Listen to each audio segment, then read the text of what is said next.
কাল তো চলে এলো বন্ধুরা, তো তোমরা কি ফুলকপি রান্না করবে না? চলো সবাই মিলে আজ আমরা ফুলকপি রান্না করি, একদম কম খরচে অল্প সময়ে। বন্ধুরা, ফুলকপি রান্নার জন্য প্রথমে আমরা ফুলকপিটাকে হালকা গরম জলে সেদ্ধ করে নিয়েছি। বেশি সেদ্ধ হলে কিন্তু গলে যাবে, তাই তোমাদের খেয়াল রাখতে হবে হালকাভাবে সেদ্ধ করে নিয়ে।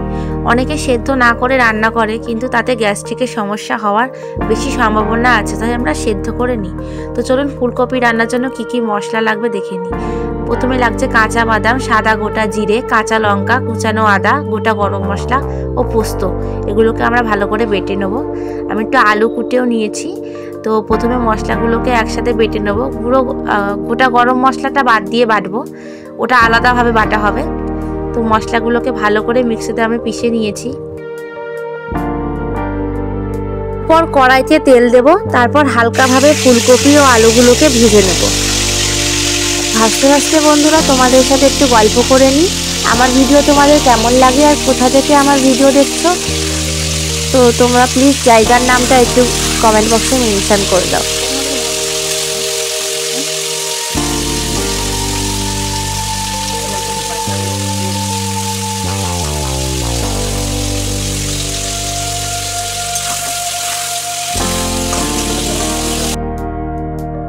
আমাদের ভাজা প্রায় হয়ে গেছে।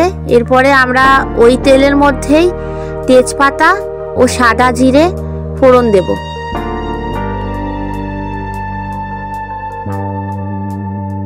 ফোড়ন দেওয়া হয়ে গেলে ওর মধ্যে বেটে রাখা মশলা দিয়ে দেব। তার মধ্যে দিয়ে দেব হলুদ গুঁড়ো, লঙ্কার গুঁড়ো ও স্বাদ মতো নুন এবং জিরে গুঁড়ো।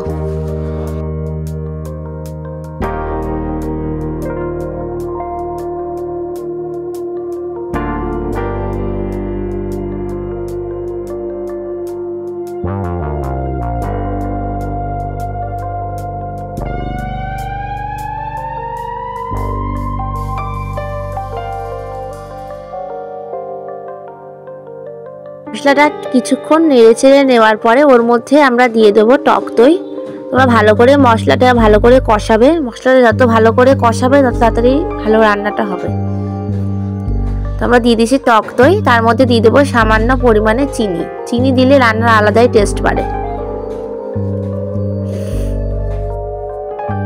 আমাদের মশলাটা দেখতেই পাচ্ছ তোমরা বন্ধুরা, ভীষণ গ্রেভি গ্রেভি টাইপসের হয়ে গেছে। এর মধ্যে ভেজে রাখা আলুগুলো দিয়ে দেবো।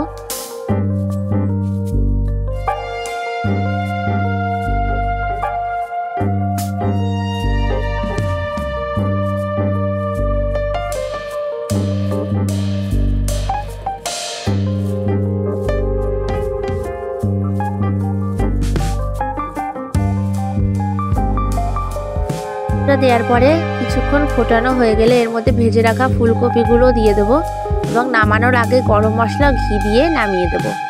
বন্ধুরা, আমি বেশি সাজানোর সময় পাইনি, যেমন পেরেছি তেমন করেছি। কোনো ভুল ত্রুটি হলে ক্ষমা করে দিও। আমি মনে করি মানুষের খিদে পেলে খাবার কিভাবে সাজানো আছে সেটা ইম্পর্টেন্ট নয়, বরং ক্ষুধার্ত পেটে তখন খাবারটাই বড় তৃপ্তিদায়ক হওয়াটা বেশি জরুরি।